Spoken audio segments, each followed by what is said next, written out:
At best, I can say this is a tough act to follow. I feel like Liz Taylor's sixth husband. He knew what to do, but he wasn't sure how to make it interesting. So I have a challenge right now, and I ask you to bear with me because I'm not a preacher. But I have been thinking about and feeling deep feelings about Reverend Jackson for the last several days because I've been with him, working with him for almost 5 decades. Actually started with his campaign in 1983 when he came up to me at a dinner, hands on my shoulders behind me, and he said, I need you to come work with me. I'm going to run for president. And I said, well, Reverend, I've been organizing my community for the last 4 years. I can't give that up. And he said, we'll do more for your community in the next 4 months than you've been able to do in the last 4 years. It was like a calling in the biblical sense. And it mattered. And thank God my wife and I talked about it and were convinced it was the right thing to do. And I did it. Because you have to understand the experience of my community before then was that no one in the Democratic Party would even meet with us. They would not have a meeting with us. And candidates were given money back. And candidates rejected our endorsements. And if they found an Arab American on their staff, some people would say, get him off, and they'd fire him. And in 1983, the 20th anniversary of the March on Washington, I was thrilled to be asked to be on the National Steering Committee of the March. Some groups said if you let the Arabs march, we're not marching, and we were asked to leave. But Reverend Jackson fought to keep us on. I never forgot that. And so when I did join the campaign in 1983, some groups came and met with Reverend Jackson and said, you got to get rid of Zogby. It's in Abby's new book. And he stood by me. I was quite disturbed, and I said, I don't want to be the target. I'm going to quit. Reverend, I just don't think you need the aggravation. I certainly don't need it in my life. I'll never forget what he said. He said, do not quit because you give them what they want. What they're most afraid of is that you stick around and fight. And so I did, and I'm so proud that I did, because to see him go around the country and meet with Arab Americans who had been the despised and the rejected, and the excitement on their face that somebody came and talked to him, that somebody was saying Arab American, that somebody was talking about Palestinians, that somebody was talking about the suffering of the Lebanese, that somebody cared to come to them was so important. He energized an entire community. When he said our time has come, it was our time too. And he meant it for us. And I'll never forget him for that, because he made a difference for me, for my family, and for people across the Middle East. He was a unique character. He was as comfortable walking the streets of Cairo or Jerusalem or Hebron as he was in Chicago. It was really quite stunning to see the reaction that he got from people wherever he went. There was a power that he had.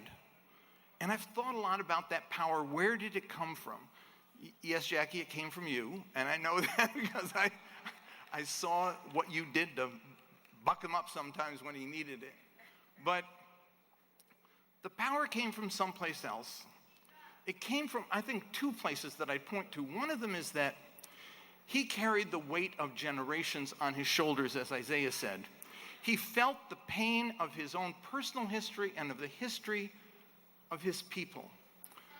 And when he walked down the street, when he spoke, people knew that that power was there. That there was something in the tonal quality of his voice that said, this is important. What he's saying speaks to me. There was something else I think that was important in his worldview, and that was he was part of a generation that didn't just see America as the arena of his activity. He was a global individual.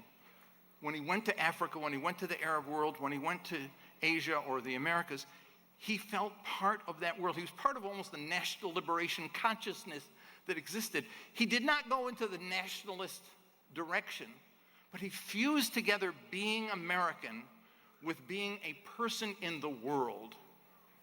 And so watching him meet with Saudis or Kuwaitis or meet with Palestinians in occupied Hebron, or in Jerusalem, we went in 1994, President Clinton, after the Oslo Accords, he went to Jerusalem because Palestinians had invited him to a peace conference. He wanted to encourage them to keep peace. The Israelis surrounded the hotel with troops, and Rabin said, you cannot leave the hotel, and you cannot go to Orient House, you cannot do a political meeting with Palestinians in the city. You know what Jesse did? He said, we're marching through the troops. And he walked right through the lines. I was scared stiff.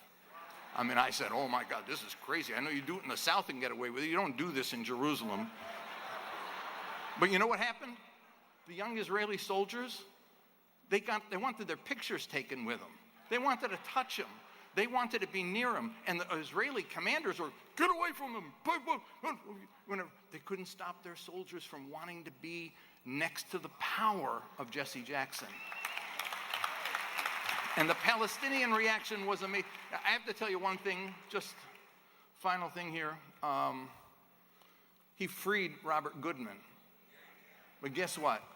I have the distinction on my resume of being the person to tell him not to go. He asked me to do the research, and I said, Assad is not going to meet with you, and you're not going to get Goodman. And I thought, I did my job. He went. And he went because he knew that if he got into Syria, there's no way they would not meet with him. And if he got to sit with Assad, there was no way that he would not bring Goodman back, because that was the power that he had. And it worked. And so I am here to celebrate the fact that his fight for inclusion included us. And here to celebrate the power of the man that he used for others. Because that's the difference. When you use your power, if your power is money, if your power is armies, if your power is, like some people's, transactional, right? Then it's one thing. But if your power is for others, you have the ability to make change and have people, your power grows actually, because people know you are with them and for them and of them. And that's who this man was. I thank you. Thank you, Jackie. Thank you, all you guys, for all you've done. And I so appreciate the fact that I've been a part of your family now for all this time. And one final thought, and at 80 years old, you know, I lose, I don't know what the thought is anymore. So I'm going out on a whimper here, because I can't remember what I was going to say, but I think it was important, but I'll remember it after I leave the stage. Listen, thank you all very much.